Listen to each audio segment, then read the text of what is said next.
નમસ્કાર મિત્રો, ધોરણ 10 સામાજિક વિજ્ઞાન પ્રકરણ 1 ભારતનો વારસો. આપ સર્વેનું હું ડીએમ પટેલ હાર્દિક સ્વાગત કરું છું. ચલો દોસ્તો, આપણે પ્રકરણ 1 વિશે એ વિસ્તૃત અભ્યાસ કરીશું. ભારતનો વારસો. આપણા પ્રાચીન ગ્રંથ વિષ્ણુ પુરાણમાં ભારત વિશે કહેવાયું છે કે ઉત્તરમ્ય સમુદ્રસ્ય હિમાદ્રશ્ચૈવ દક્ષિણમ વર્ષતદ ભારત નામ ભારતી યત્ર સંતતિ. અર્થાત સમુદ્રની ઉત્તરે અને હિમાલયની દક્ષિણે આવેલું સ્થળનું નામ એ ભારત વર્ષ છે. દોસ્તો, ભારત વર્ષને પ્રાચીન સમયથી ભરતખંડ, જંબુદ્વીપ, આર્યાવ્રત, ભારત વર્ષ જેવા નામોથી એ બોલાવવામાં આવે છે. આપણો દેશ એ કુદરતી સીમાઓ ધરાવતો દેશ છે. ભારતની ઉત્તરે એ હિમાલયની અભેદ કુદરતી દિવાલ આવેલી છે, એટલે કે હિમાલય પર્વત એ ભારતને રક્ષણ આપે છે. એવી જ રીતે ત્રણેય બાજુએ સમુદ્ર એ ભારતને રક્ષણ આપે છે. દોસ્તો, સદીઓથી આપણા દેશની અંદર આપણા દેશની સમૃદ્ધિથી આકર્ષાઈ અને પ્રાચીન જાતિઓ એ ભારતની અંદર સતત આવે છે. અને એ ભારતની અંદર આવે છે એ વેપારના અર્થે આવે છે, પરંતુ ભારતની સંસ્કૃતિની સમૃદ્ધિને જોઈ અને તેઓ ભારતની અંદર રહી જાય છે અને એમની સાથે લાવેલી જે વિશિષ્ટ બાબતો છે એ આપણી સંસ્કૃતિને આપે છે. આપણી સંસ્કૃતિની વિશિષ્ટ બાબતો એ મેળવે છે અને આમ અનેક સંસ્કૃતિઓની આદાન પ્રદાનની પ્રક્રિયાના કારણે આપણી સંસ્કૃતિ એ વધુ સમૃદ્ધ બની છે. દોસ્તો, એક પેઢીમાંથી બીજી પેઢીમાં વારસાનું હસ્તાંતરણ અને સાતત્યપૂર્ણ વિકાસ દ્વારા આપણી સંસ્કૃતિની ભવ્યતા આજે વિશ્વ નિહારે છે. દોસ્તો, દુનિયાના નકશાની અંદર ભારતનું સ્થાન ક્યાં છે? આપણે સૌ જાણીએ છીએ કે વસ્તીની દ્રષ્ટિએ એ ચીન એ વિશ્વની અંદર પ્રથમ સ્થાન ધરાવે છે અને ત્યાર પછી તરત જ એ આપણા દેશનું સ્થાન એ આવે છે. ભારતનું સ્થાન એ મહત્વનું છે. વસ્તીની દ્રષ્ટિએ દ્વિતીય નંબરે અને સાથે સાથે વિસ્તારની દ્રષ્ટિએ એ આપણે 7મા નંબર ઉપર છીએ. આપણા કરતાં પણ વધુ વિસ્તાર ધરાવતા દેશોની અંદર એ રશિયા, ચીન, ઉત્તર અમેરિકા, બ્રાઝિલ, ઓસ્ટ્રેલિયા, કેનેડા જેવા દેશો જે આપણા કરતાં પણ વધુ વસ્તી, વધુ વિસ્તાર ધરાવે છે. આપણો નંબર 7મો છે. દોસ્તો, આપણો સમૃદ્ધ અને વૈવિધ્યસભર વારસો સાથે સાથે ભારતીય પ્રજાની શાંતિપ્રિયતા, એનામાં રહેલો વેપારી ગુણ એ સમગ્ર વિશ્વ માટે એક ઓળખ બની ગયો છે. ભારતમાં સત, ચિત્ત અને આનંદનો અનુભવ પ્રાપ્ત કરાવનારી આપણી સંસ્કૃતિ રહી છે.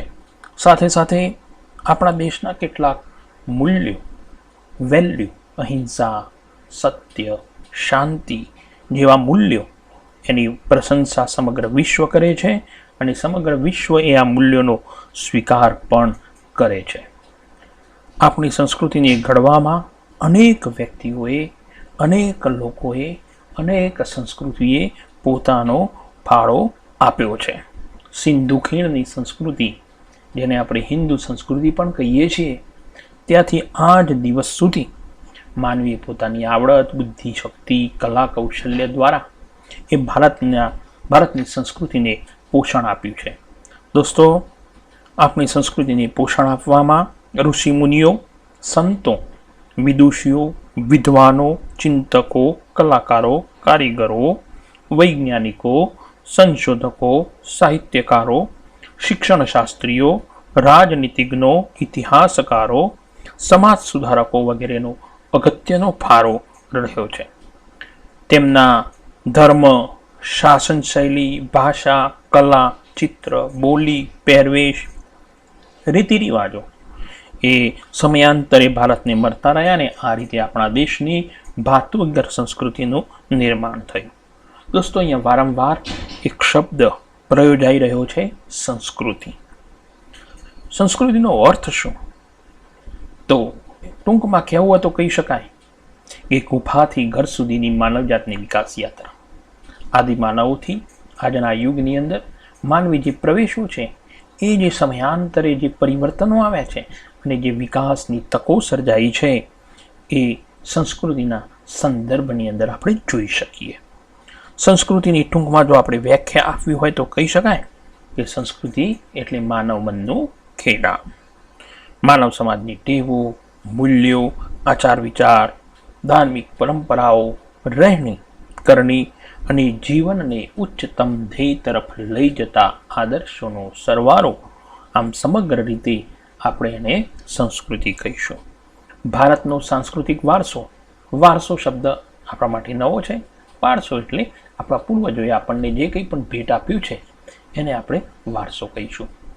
આપણા પૂર્વજો તરફથી આપણને બે પ્રકારનો વારસો મળેલો છે. એક એ પ્રાકૃતિક વારસો, બે સાંસ્કૃતિક વારસો. પ્રાકૃતિક વારસો નામ ઉપરથી જ ખબર પડે છે કે પ્રકૃતિ દ્વારા જે આપણને ભેટ મળી છે એને આપણે પ્રાકૃતિક વારસો કહીશું. અને નંબર બે, ભારતનો સાંસ્કૃતિક વારસો. આપણે દોસ્તો પ્રાકૃતિક વારસા વિશે એ સમજ કેળવીએ. તો પ્રાકૃતિક વારસો એટલે શું? તો પ્રકૃતિ, પર્યાવરણ અને માનવ જીવન વચ્ચેના નિકટતમ સંબંધનું પરિણામ છે.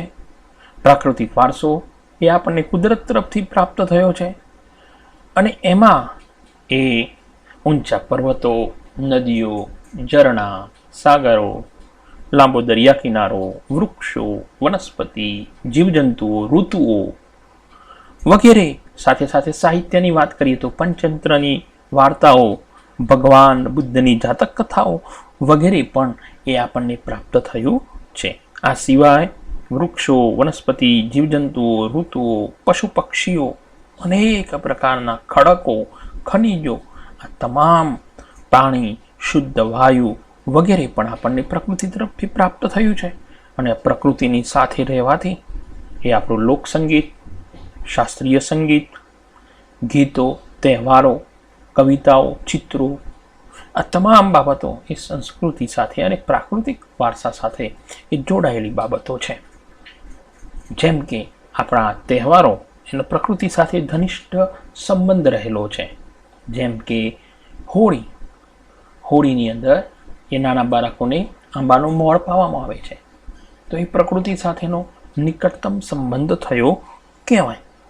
આવી જ રીતે આપણા ગીતોની અંદર પણ એ આપણા ભારતીય સંસ્કૃતિના વારસાના ગુણગાન આપણે કહીએ છીએ.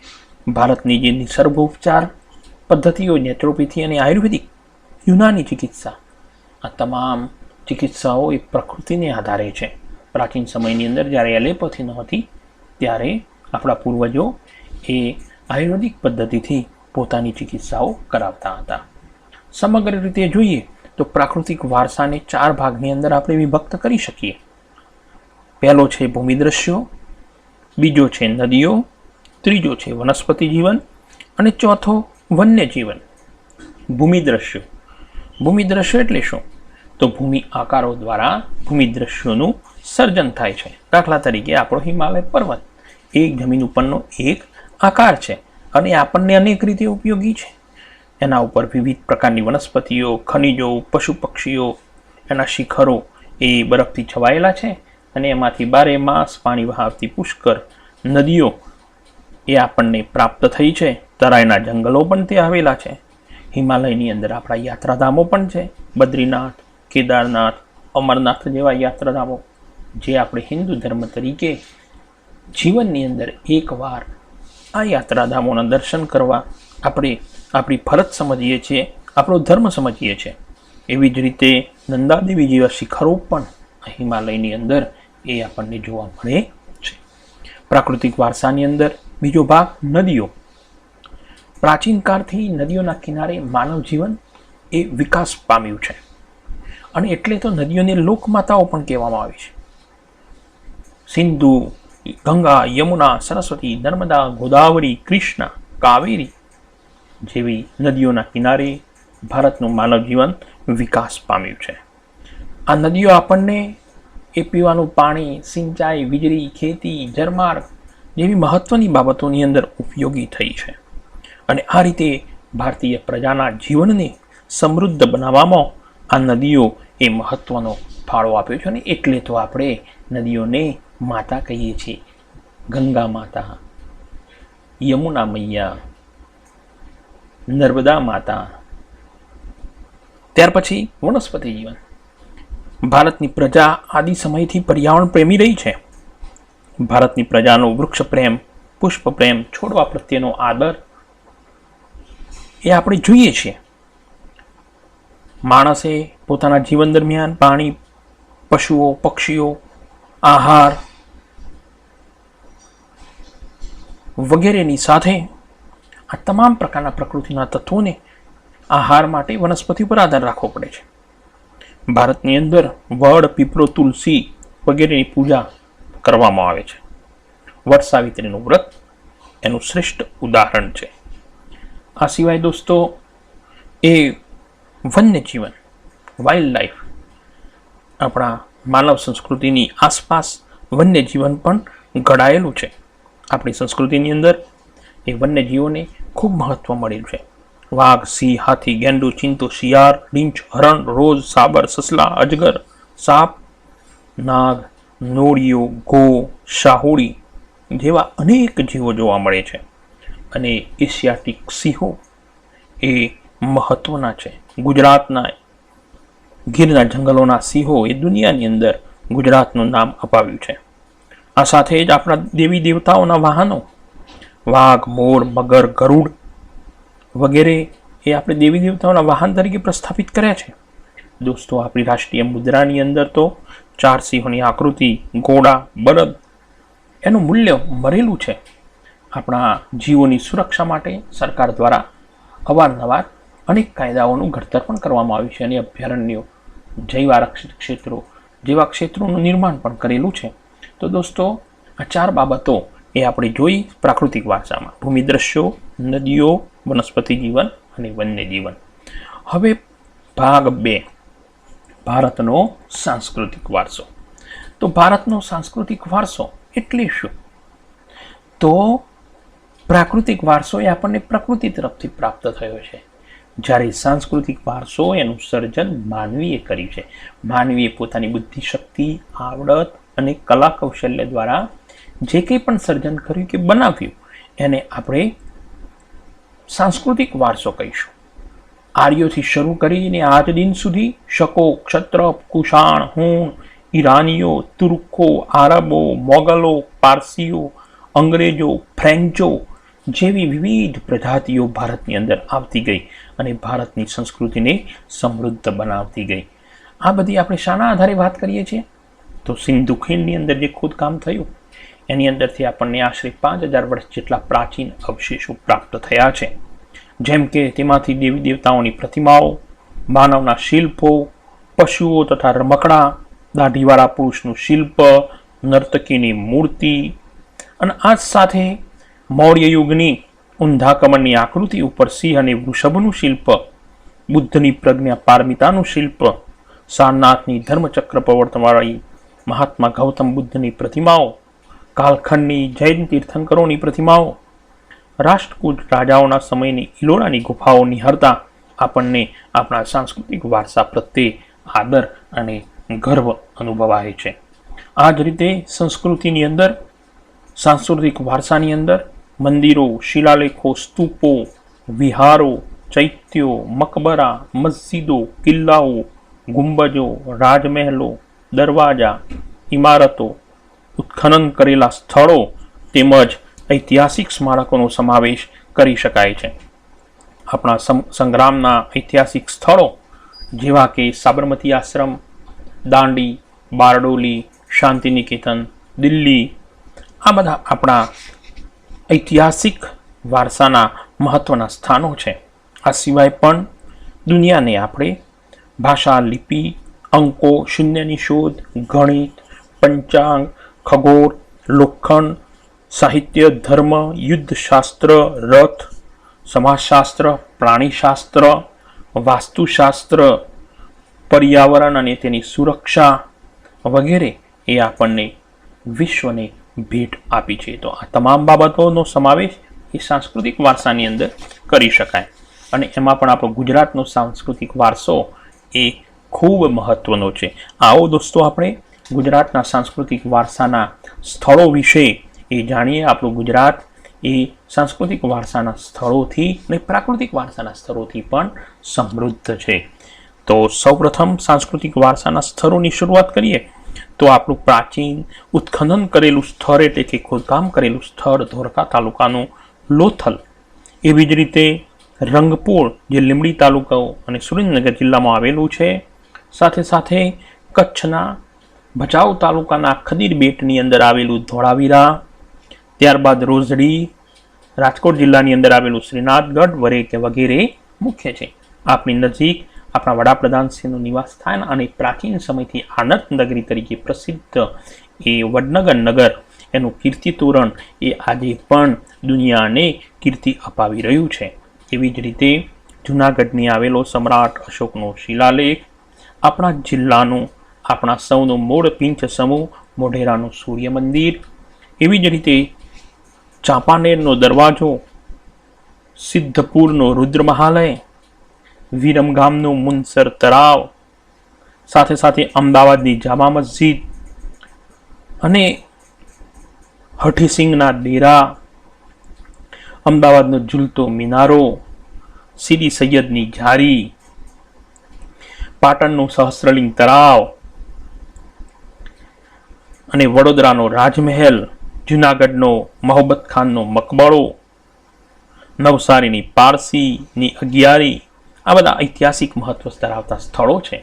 એવી જ રીતે ભગવાન શ્રી કૃષ્ણનું દ્વારકાધીશનું મંદિર, સાથે સાથે જગતગુરુ શંકરાચાર્યની શારદાપીઠ, 12 જ્યોતિર્લિંગો પૈકીનું સોમનાથનું જ્યોતિર્લિંગ, માતા અંબાજીનું મંદિર, બહુચર માતાનું બહુચરાજીનું મંદિર, મહાકાળી માતાજીનું પાવાગઢ, મીરાદાતાર ઉનાવો પાટણ જિલ્લો, એવી જ રીતે જૈન તીર્થો પાલિતાણા, ડાકોરના ઠાકોર છોડરાઈજી, શામળાજી ભગવાનનું મંદિર અને સાથે સાથે પ્રવાસન તરીકે પ્રસિદ્ધ વિજયનગરની પોળો, અમદાવાદનો પતંગોત્સવ, કાંકરિયા કાર્નિવલ, વડનગરનો તાનારીરી મહોત્સવ, મોઢેરાનો ઉત્તરાર્ધ નૃત્ય મહોત્સવ અને કચ્છનો રણોત્સવ, આ તમામ બાબતો પ્રસિદ્ધ છે. એ સાથે જૈન તીર્થો એમાં પણ એ પ્રસિદ્ધ છે અને જૈન તીર્થોની સાથે સાથે ગુજરાતની અંદર આવેલી વિવિધ પ્રકારની જે ગુફાઓ છે એ ગુફાઓ વિશે આગળના પ્રકરણોની અંદર આપણે વિસ્તૃત ચર્ચા કરીશું. તો આ ગુફાઓ પણ મહત્વની છે. સાથે સાથે આપણા રાજ્યની અંદર અવારનવાર તહેવારોની અંદર વિવિધ પ્રકારના મેળાઓ એ યોજાતા હોય છે. તો આ મેળાઓ વિશે પણ એ આપણે જાણીશું. સૌપ્રથમ તો આપણા મહેસાણા જિલ્લાનો મોઢેરાનો મેળો, જે શ્રાવણ વદ અમાસના દિવસે એ મેળાનું આયોજન થાય છે દર વર્ષે. સાથે બહુચરાજીનો મેળો, પાટણ જિલ્લામાં આવેલું બહુચરાજી, ચૈત્ર સુદ પૂનમના દિવસે ત્યાં પુષ્કળ પબ્લિક આવે છે અને માતાના દર્શન કરે છે. એવી જ રીતે શામળાજીનો કાળિયા ઠાકોરનો મેળો, કારતક સુદ અમાસ અને ભાદરવી પૂનમનો અંબાજીનો મેળો એ તો આપણે સૌ જાણીએ છીએ. ભવનાથનો ગિરનારની તળેટીની અંદર આવેલો મેળો એ સૌથી જૂનો મેળો છે અને મહાવદ 9 થી 12 દરમિયાન આ મેળો આવે છે. ત્યારબાદ તરણેતરનો ત્રિનેત્રેશ્વરનો મેળો, તરણેતરનો મેળો ભાદરવા સુદ 4 થી 6 સુધી ભરાય છે. સાથે ભડિયાદનો મેળો અમદાવાદની અંદર ભડિયાદમાં આવેલો આ સ્થાન જે રજબ માસની 9, 10 અને 11ના દિવસે એ ઉજવાય છે. એવી જ રીતે ભાવનગરની અંદર નકરંગનો મેળો જે ભાદરવા વદ અમાસના દિવસે આવે છે. એવી જ રીતે પોરબંદર માધવપુરનો ચૈત્ર સુદ 9 થી 13 સુધીનો એ માધવપુરનો મેળો પણ પ્રસિદ્ધ છે. વૌઠાનો મેળો જે ધોળકા અમદાવાદ જિલ્લાના ધોળકા તાલુકાની અંદર ભરાય છે અને કારતક સુદ પૂનમે આ મેળાનું આયોજન થાય છે ને તેમાં મોટાભાગે ગધેડાઓનો વેપાર થાય છે. એવી જ રીતે ઊંઝા તાલુકાના મીરાદાતાર ઉનાવાનું મીરાદાતાર જે રજબ માસની 16 થી 22 તારીખ દરમિયાન યોજાય છે. ડાંગ દરબારનો મેળો આહવા ખાતે ફાગણ સુદ પૂનમના દિવસે એ મનાવવામાં આવે છે. એવી જ રીતે ગોર ગધેડાનો મેળો જે ગરબાડા દાહોદની અંદર એ હોળી પછીના 5મા કે 7મા દિવસે મનાવવામાં આવે છે. અને કાર્તિક પૂર્ણિમાનો મેળો ભગવાન બુદ્ધ પૂર્ણિમા પણ કહેવાય છે, જે ફાગણ સુદ પૂનમના દિવસે ગિરનાર સોમનાથ ગીરની અંદર ઉજવવામાં આવે છે. એવી જ રીતે ભાંગોળિયાનો મેળો એ છોટા ઉદેપુર અને કવાંટ જે હોળીથી રંગ પંચમી દરમિયાન એ ઉજવવામાં આવે છે. અને હવે વારસાનો ભાગ 3 એ આપણે આવતા સમય નિહાળીશું. અસ્તુ, નમસ્કાર, ફરી મળીશું.